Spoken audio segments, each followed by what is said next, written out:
ជំរាបសួរពុកម៉ែបងប្អូនគ្នាជួបគ្នាខ្ញុំនៅវីដេអូថ្មីថ្ងៃនេះដែរខ្ញុំមានវីដេអូមួយមកចែកម្លែកពុកម៉ែបងប្អូនគ្នាអំពីរបៀបនៃការបង្កើតរូបភាពដែលកំពុងតែល្បីនៅក្នុងបណ្ដាញសង្គមរបស់យើងគឺរូបភាពដើមឈើនៅកោះរ៉ុងពុកម៉ែបងប្អូនគ្នាយើងអាចធ្វើការ edit ដាក់រូបយើងឬក៏ edit ទៅតាមតម្រូវការរបស់ពុកម៉ែបងប្អូនគ្នាតែថ្ងៃនេះខ្ញុំមកបង្ហាញអំពីរបៀបនៃការដាក់រូបយើងជាមួយនឹងរូបដើមឈើដែលកំពុងតែល្បីនៅកោះរ៉ុងហ្នឹងពុកម៉ែបងប្អូនកុំបោះខាតពេលវេលាយូរយើងចូលមកកាន់វីដេអូទាំងអស់គ្នាដំបូងយើងចូលមកកាន់ chat GPT តមកទៀតយើងចុចសញ្ញាបូកនេះមកយើងនឹងឃើញពាក្យ photo តមកយើងជ្រើសរើសរូបភាពដែលយើងត្រូវដាក់អញ្ចឹងខ្ញុំជ្រើសរើសរូបភាពដែលយើងត្រូវដាក់ហើយ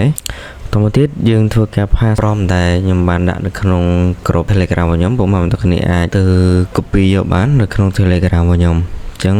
យើងធ្វើការផាសហើយយើងធ្វើការចុចបញ្ជូនទៅយើងនឹងទទួលបានរូបភាពឯងពុកម៉ែបងប្អូនដោយយើងគាត់តែធ្វើការរងចាំរយៈពេលប្រហែល2នាទីអញ្ចឹងហើយសម្រាប់ការបង្កើតពុកម៉ែបងប្អូនអាចធ្វើការមើលទៅតាមវីដេអូដែលខ្ញុំកំពុងតែបង្ហាញនឹងបានគឺអត់មានអីស្មុគស្មាញទេយើងគាត់តែធ្វើការដាក់រូបភាពចំនួន2ឬ3ស្លឹកទៅតាមតម្រូវការរបស់ពុកម៉ែបងប្អូនបន្ទា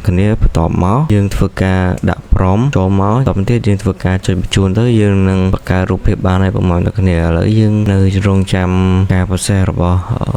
Chat GPT អញ្ចឹងឥឡូវរូបភាពយើងគឺចាប់ផ្ដើមចិត្តចេញមកហើយពុកម៉ែបងប្អូនឥឡូវនេះគឺរូបភាពដែលបានបង្កើតឡើងដោយ Chat GPT គឺការសម្រួលឡើងវិញណាបងប្អូនអញ្ចឹងយើងឃើញថារូបភាពមានសភាពស្រស់ស្អាតបន្តមកទៀតគឺមានស្មៅទៀតអញ្ចឹងយើងមើលទៅគួរតាក់ទាញពុកម៉ែបងប្អូនអញ្ចឹងពុកម៉ែបងប្អូនអាចធ្វើការកែសម្រួលរូបភាពដែលកំពុងតែល្បីហ្នឹងគឺយើងអាចធ្វើការច្នៃបង្កើតឡើងវិញជាមួយនឹង Chat GPT បានការបង្កើតគឺអត់មានអីពិបាកទេពុកម៉ែបងប្អូនគាត់ធ្វើតាមវីដេអូដែលខ្ញុំបានបង្ហាញខាងលើបានឥឡូវខ្ញុំអាច edit បានបងប្អូនអូ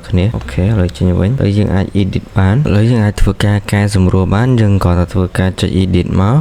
តទៅទៀតយើងវាជាភាសាខ្មែរក៏បានដែរបងប្អូនខ្ញុំដាក់ចង់ឲ្យស្ដីខាងក្រោយមាននាវាដឹកអ្នកដំណើរអញ្ចឹងយើងក៏តែធ្វើការវាយមកតទៅទៀតយើងធ្វើការចុចជូនទៅយើងនឹងរងចាំបង្កើតរូបភាពឲ្យបងប្អូនអញ្ចឹងការបង្កើតគឺមានអីវ៉ាទេបងប្អូនធ្វើតាមប្រសេសមកនេះគឺខ្ញុំបង្ហាញអំពីរបៀបកែផ្ទៃខាងក្រោយចង់ទៀតបងប្អូនអញ្ចឹងយើងអាចធ្វើការ add បន្ថែមតបលក់ terrain ឬក៏លក់ krem ឬក៏ជាងជួសជុលឲ្យផ្សេងទៅតាមតម្រូវការខ្ញុំសម្រាប់ការបង្កើតគឺអត់មានអីស្មុគស្មាញទេបងប្អូនអញ្ចឹងឥឡូវយើងធ្វើការរងចាំរូបភាព generate ឬយំក្រោយដើម្បីទទួលបានរូបភាពមួយឥឡូវបន្ទាប់ពីបានដាក់ប្រំឥឡូវបន្ទាប់ពីបានដាក់ប្រំកែសម្រួលហើយយើងនឹងឃើញរូបភាពនៅផ្ទៃខាងក្រោយយើងធ្វើការ zoom មក